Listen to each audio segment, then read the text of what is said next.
गांव के किनारे बसा था एक पुराना हवेली, जिसे लोग काली हवेली के नाम से जानते थे। ये हवेली हमारे खानदान की थी, जो सैकड़ों सालों से यहाँ खड़ी थी। मेरे दादाजी कहते थे कि इस हवेली में कुछ ऐसा छिपा है जो हमारे खानदान को हर अमावस की रात को डराता है।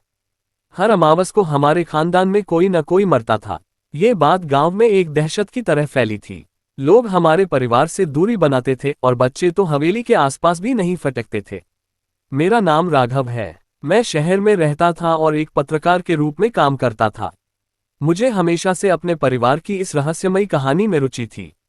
मेरे पिता ने मुझे कभी हवेली में आने की इजाजत नहीं दी थी, लेकिन जब मुझे खबर मिली कि मेरे चाचा की अमावस की रात को अचानक मृत्यु हो गई, तो मैंने ठान लिया कि मुझे इस रहस्य को सुलझाना होगा।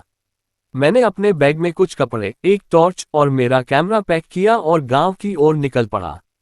गांव पहुंचते ही मैंने देखा कि लोग मुझे अजीब नजरों से देख रहे थे। कुछ लोग फुसफुसा रहे थे, ये राघव है, काली हवेली का वारिस।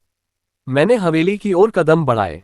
हवेली का दरवाजा पुराना और भारी था, जिसे खोलते ही एक ठंडी हवा का झोंका मेरे चेहरे से टकराया। अंदर का माहौल ऐसा था जैसे समय यहाँ रुक गया हो।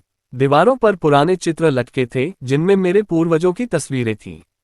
उनकी आंखें ऐसी थीं जैसे वे मुझे घूर रही हों। हवेली के नौकर रामू काका, जो अब बूढ़े हो चुके थे, ने मुझे देखकर कहा, राघव बेटा, यहाँ क्यों आए? ये जगह ठीक नहीं है। मैंने उनसे पूछा, काका, ये अमावस का श्राप क्या है? हर बार कोई क्यों मरता है? रामू काका ने एक गहरी सांस ली और बोले, ये कहानी सैकड़ों साल पुरानी है। तुम्हारे परदादा ठाकुर रुद्रप्रताप सिंह ने एक गलती की थी, जिसने हमारे खानदान को श्रापित कर दिया। रामू काका ने मुझे बताया कि रुद्रप्रताप सिंह एक शक्तिशाली जमींदार थे। उनके पास धन दौलत की कमी नहीं थी, लेकिन उनकी एक कमजोरी थी, लालच।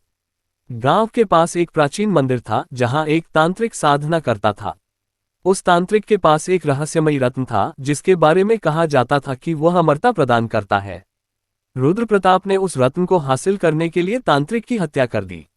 मरते वक्त तांत्रिक ने श्राप दिया, जब तक ये रत्न तुम्हारे पास रहेगा, हर अमावस की रात को तुम्हारे खानदान में कोई न कोई मरेगा।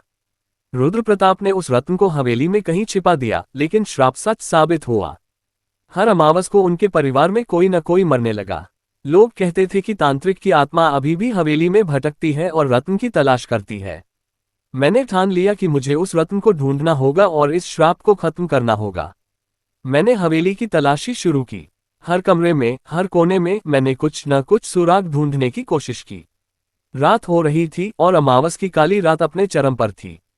हवेली में अजीब सी आवाजें गूंजने लगी, कभी किसी के रोने की आवाज, तो कभी कदमों की आहट। तभी मुझे एक पुराना तहखाना मिला, जिसका दरवाजा लोहे का था। मैंने उसे खोला और अंदर उतर गया। वहां अंधेरा ऐसा था कि मेरी टॉर्च की रोशनी भी कम पड़ रही थी। तहखाने में एक पुराना संदूक था। मैंने उसे खोला तो उसमें एक चमकता हुआ रत्न मिला। जैसे ही मैंने उसे हाथ में लिया, हवेली में एक जोरदार चीख गूंजी। अचानक मेरे सामने एक काला साया उभरा। उसकी आंखें लाल थीं और उसका चेहरा भयानक था। वह चीखा, रत्न मुझे दे दो। मैं डर गया, लेकिन हिम्मत जुटाकर बोला, ये श्राप अब खत्म होना चाहिए। मैं इसे नष्ट कर दूंगा। तांत्रिक की आत्मा हंसी और बोली, तू इसे नष्ट नहीं कर सकता। यह मेरी शक्ति है। मैंने रत्न को जमीन पर पटका और उसे तोड़ने की कोशिश की, लेकिन वह नहीं टूटा। तभी मुझे याद आया कि रामू काका ने कहा था कि रत्न को मंदिर में ले जाकर एक विशेष पूजा करनी होगी। मैं रत्न लेकर भागा और मंदिर की ओर दौड़ा। तांत्रिक की आत्मा मेरा पीछा कर रही थी। रास्ते में पेड़ों की टहनियां मुझे रोकने की कोशिश कर रही थीं, जैसे कि पूरी प्रकृति मेरे खिलाफ हो। मंदिर पहुंचकर मैंने पुजारी को सब बताया। पुजारी ने एक विशेष पूजा शुरू की। रत्न को मंदिर के गर्भगृह में रखा गया और मंत्रोच्चार शुरू हुआ। तांत्रिक की आत्मा वहां भी पहुंच गई और चीखने लगी, लेकिन जैसे जैसे मंत्रोच्चार तेज हुआ, उसकी शक्ति कम होने लगी। आखिरकार एक जोरदार विस्फोट के साथ रत्न टूट गया और तांत्रिक की आत्मा गायब हो गई। उस रात के बाद हवेली में शांति छा गई। अमावस की रातें अब सामान्य हो गईं। मेरे खानदान में कोई नहीं मरा। गांव वालों ने भी हमें अब डर की नजरों से देखना बंद कर दिया। मैंने हवेली को एक स्कूल में बदलने का फैसला किया, ताकि वह अब डर का प्रतीक न रहे। लेकिन कभी कभी जब मैं हवेली में अकेला होता हूँ, मुझे लगता है कि कोई मुझे देख रहा है। शायद तांत्रिक की आत्मा पूरी तरह से गई नहीं है, या शायद यह मेरा वहम है। लेकिन एक बात पक्की है, हर अमावस की रात को मैं अब भी सिहर उठता हूँ।